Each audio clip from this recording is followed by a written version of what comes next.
In engineering, the power surges, releasing bolts of energy through the local relays. The computer seals the engineering compartment to contain the damage. But while life support is operational, Reno warns the energy could ignite the oxygen in the air and cook them like French fries. Reno adds that the door could act as a ground and disperse the energy through the frame of the ship, but getting it from the relays to the door was going to be the tricky part. Stamets suggested linking the spore canisters, which contain an argon-xenon mixture he uses to prevent spore decay, as a makeshift lightning rod. Reno holds the transfer conduit up to the door and tells Tilly to hit the switch. As they flicker back on, Stamets checks on Tilly, whose hair is frizzled.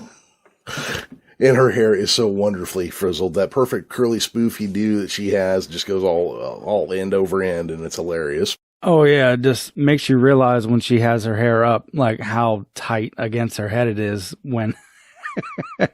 Yeah, my wife was like, man, I wish I had hair like that. I'm like, sure, until you had it, and then you would hate it, I'm sure. That's what before I went bald, that's what my hair was like. It was all like super tight curls, and it was a pain. It was horrible. This is another situation with these guys that I like, these guys and gals that I like. I like when they're trading barbs with each other, but I also like the way they kind of figure out this problem together too. That's the thing, is they have a very Dr. McCoy and Spock thing where they're very antagonistic, but they also work well together. And when the chips come down, and you can tell that they're pulling for each other, you know. So when they wake Jett Reno up, she remarks that she had a strange dream about playing drums for Prince. As they stand up, they realize that May has escaped the quarantine chamber. Okay, so I have two responses to some of the pop culture things that come up in Star Trek now, right? One, it kind of takes me out of it, because who is still going to know Prince in 300 years? Well, it could be a lot of people, honestly, but still, it makes me wonder that question. But also at the same time, I'm glad to see that no longer in Star Trek did pop culture end at 1812. Because like in Next Generation and in the original series, everybody listens to opera, everybody reads Shakespeare and the old long-hair philosophers. And here we find out that now Bowie and Prince, you know, some people still know who they are. Yeah.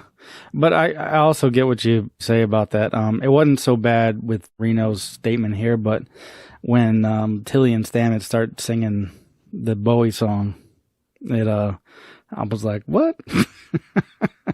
How would they know that? Yeah. I mean, it does pull you out a little bit. But then, you know, you keep in mind that a lot of people still know the words to operas that are hundreds of years old.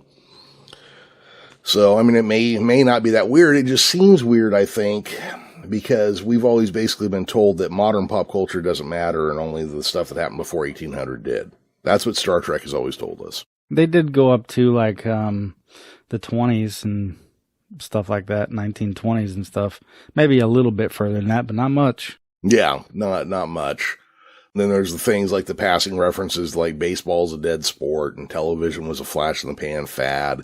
It always to me just kind of said like, yeah, you know, modern pop culture sucks. We're Star Trek. We're telling you that now. And it always just kind of, I don't know. It never struck me right. Yeah, but they were a lot closer to like the development of the TV and stuff like that than we are now. So even though they had literal TVs everywhere on the ship, but I guess they just meant like the entertainment that comes through the television. Maybe that's what they meant. I was thinking about that before. Is like now with all the streaming and stuff, you could kind of say TV is kind of a dead technology.